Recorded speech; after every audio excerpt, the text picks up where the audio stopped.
I'd say being unprepared.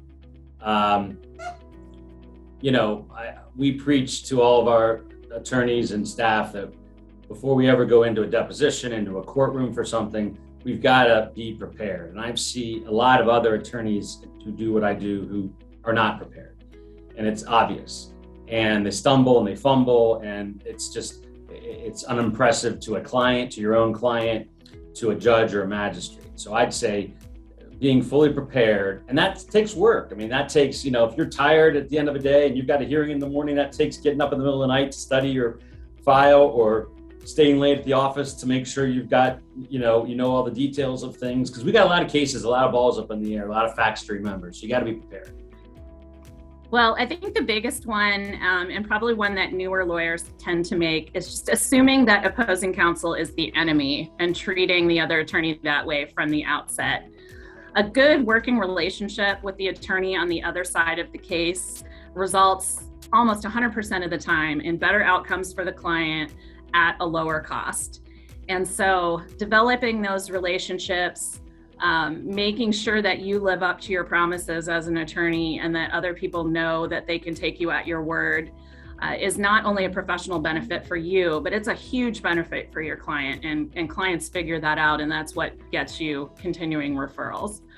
And the second thing I would say is just maintaining well-trained and qualified staff, because we can't do everything, and our staff are the people that are there for our clients when we are in trial or mediation or away at a conference. And so those people are just as important as the face of our law practice as we are, and we need to treat them that way and make sure that they are taken care of and provided with the training that they need to do their job. The biggest and most common mistake many divorce lawyers make is proving how much they know about their case instead of listening to what's going on. So, it's really interesting if you're fairly quiet and you go through what you're wanting in your list in your head, but let the other person talk. And like I mentioned when we were talking about dealing with the narcissist, it's really interesting how often that if you just listen to people and then anchor on things that you agree with, that you come to an agreement, not by pushing what you want, but by listening to what they have to say. The mistakes that they make is that they're not listening either. So they may have a lot of opportunities. You may even raise issues like there are existing assets that we're interested in, and they say, no, they're not. And you go, okay. Because we have the asset. And if you're going to tell me it doesn't exist, I'm going to, okay, that kind of thing. You have to be honest, but at the same time, if they're going to argue with you that something has value and you think it does and they don't, well, don't continue to argue.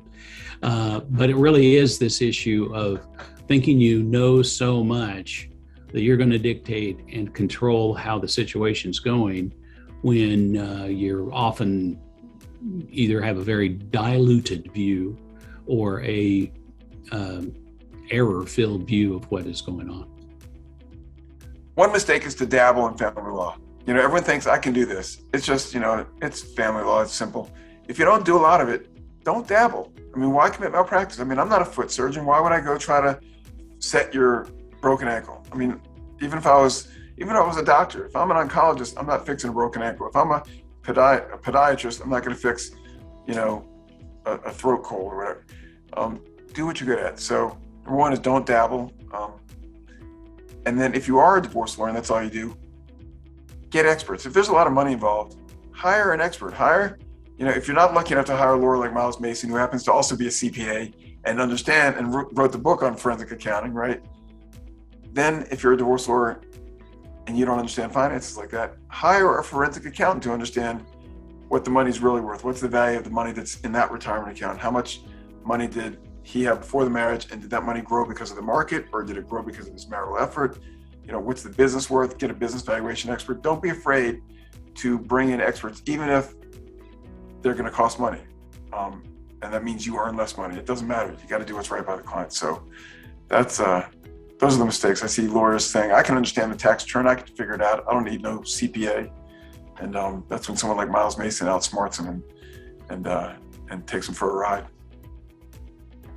Interesting. I'm pondering. I'm trying to think what I could I think this probably fits across the board. It's the single biggest one probably is an inability or a great reluctance to say no to a case they should not take because they really don't have the level of expertise, or they may be the best family lawyer in the world, but they don't have the time to address it. It's a pro bono case, and they want to show how they're trying to discharge that pro bono obligation. But again, they're reluctant to say no, as opposed to saying, I really can't help right now. Can you get back with me in a month or 2 months?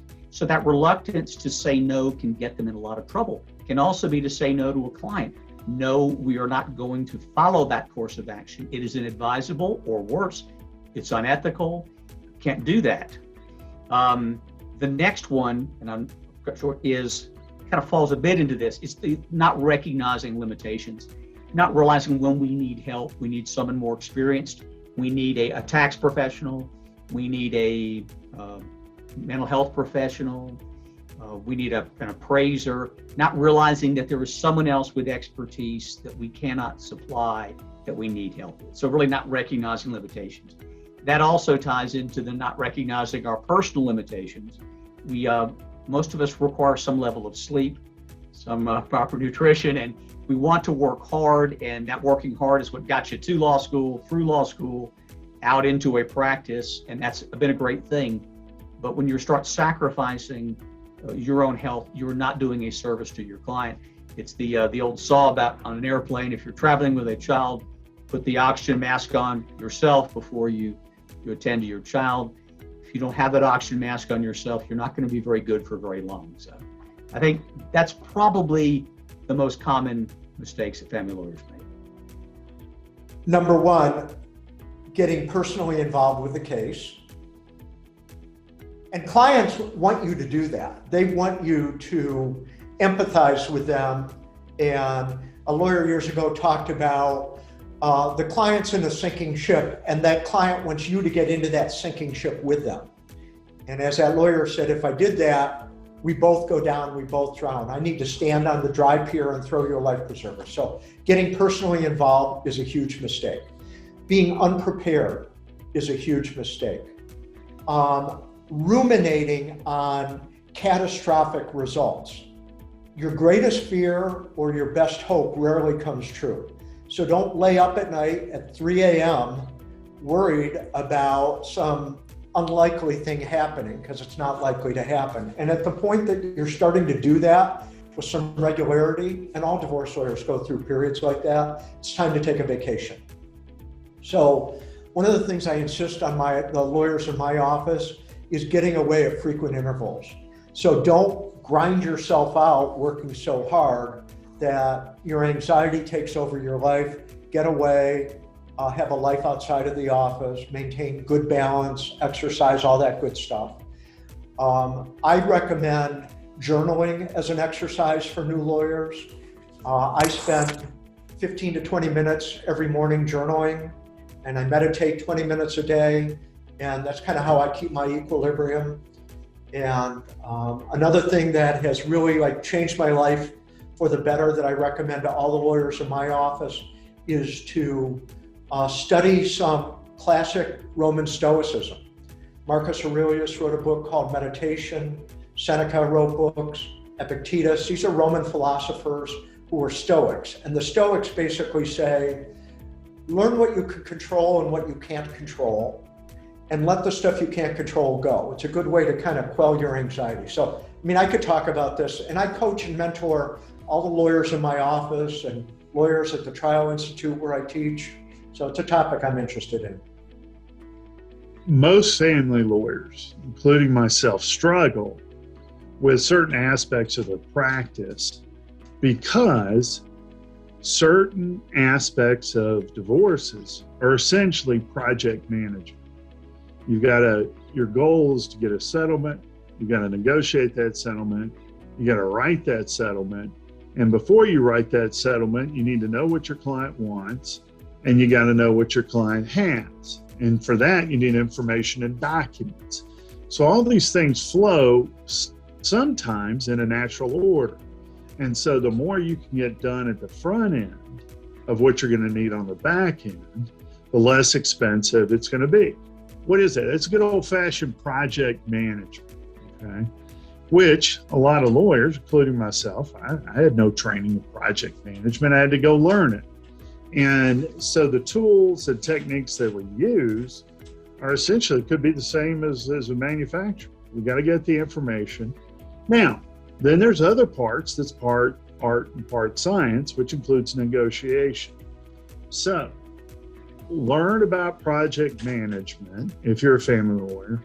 Also, you need to build in systems for communication with clients, because clients want that communication. We want to give them the communication in the time that they want.